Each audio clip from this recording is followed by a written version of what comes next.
This is interesting. If you want scientific truth, focus on the invisible. Some people are pretty much unconscious to scientific truth. Here goes. Sometimes we make a decision that looks for a while good and positive. After some time, however, the decision returns more negative consequences. With the help of second-order thinking, we can think before we make a decision or take an action about possible consequences. The following quote by the American science fiction author Frederik Pohl captures the mental model of second-order thinking best. A good science fiction story should be able to predict not the automobile, but the traffic jam, by Frederik Pohl. The model of second-order thinking involves not just considering the immediate or direct consequences of a decision or action, which we call here the first-order consequences, but it also involves considering the potential consequences which may arise following the first-order consequences, which we call here the second-order consequences.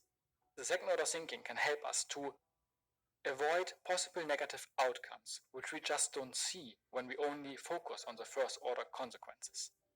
The mental model is called second-order thinking, but what it really means is second-order, third-order, fourth-order, and so on thinking. We call this here the nth-order thinking. In other words, Frédéric Bastian, I hope I pronounced his name correctly, who was a French economist, talks in his essay That Which is Seen and That Which is Not Seen about the difference between people who in his case were economists, but I would say this applies to all kinds of domains, who can think one step ahead and those who can't. Between a good and a bad economist, this constitutes the whole difference. The one takes account of the visible effect, the other takes account both of the effects which are seen and also of those which it is necessary to foresee. Now this difference is enormous, for it almost always happens that when the immediate consequence is favorable, the ultimate consequences are fatal, and the converse. Hence it follows that the bad economist pursues a small present good which will be followed by a great evil to come, while the true economist pursues a great good to come at the risk of a small present evil, by Frédéric Bastian. In an extreme simplified form, fast food from a pleasure perspective, the first order consequences of eating fast food is probably good, but the second and so forth, the nth order consequences, are probably not good. The other way around, when we eat salad or broccoli, which is for many probably a little pain to eat in the beginning, so the first order consequences from the perspective of pleasure, of course, is maybe negative, but the nth order consequences are positive. The Chevy Equinox is more than an SUV. It's your chance to give back and your safety check. Whoa. All at an incredible value. It's more than an SUV. It's your Equinox. Chevrolet.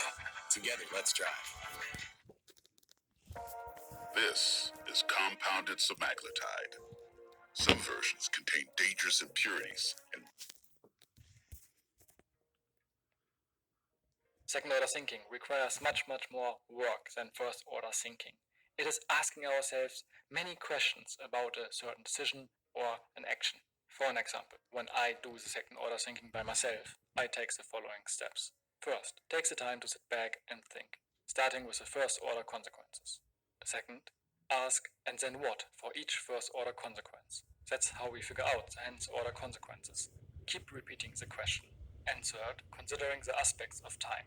Second-order consequences, or nth-order consequences in general, probably show much later after the first-order consequences. A big advantage of second-order thinking is that we are forced to think long-term.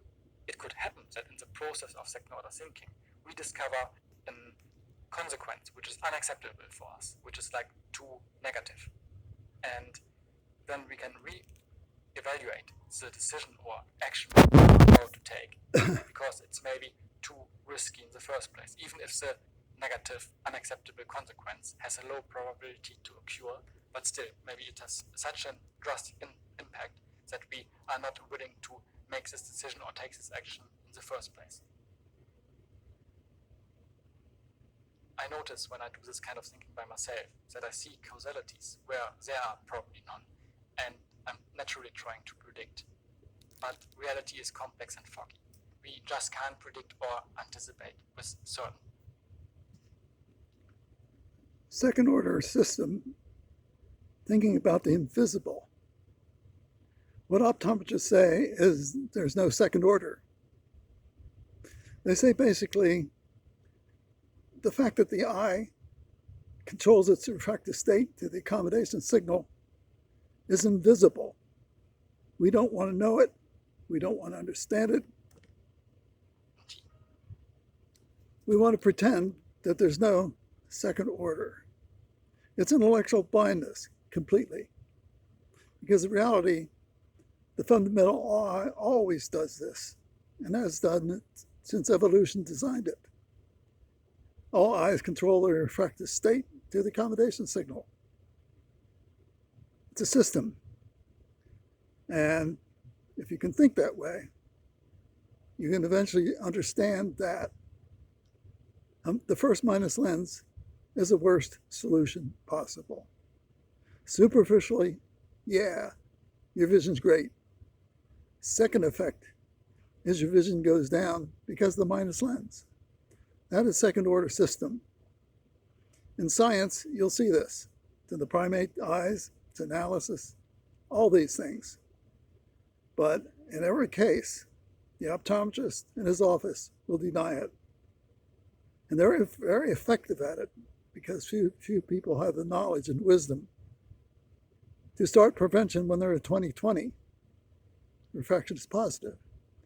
And as Jeff and Rupa Wong, they can't do it for you because you don't want it.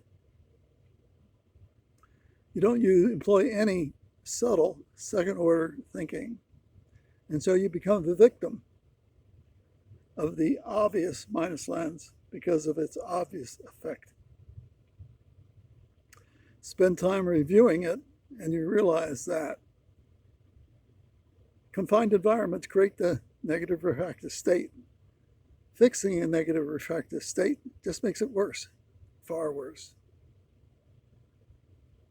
So until you have a more subtle mind about science and fact, or what is reality, scientific truth for all eyes, you're not going to understand or accept any aspect of prevention. You just want that minus lens, and you don't want any subtle analytic thinking for scientific truths. And that is where scientific truth separates itself from most of us. Hope you have an analytic mind for this issue. You could help your kids with prevention if you understood it. But if you don't, you're not going to do that. Only Jeff and Rupa Wong are doing it, and you don't want to understand it. And you won't do it either on anything they say or do. So you become a victim of a very simplistic idea of the eye's behavior. Add your own commentary.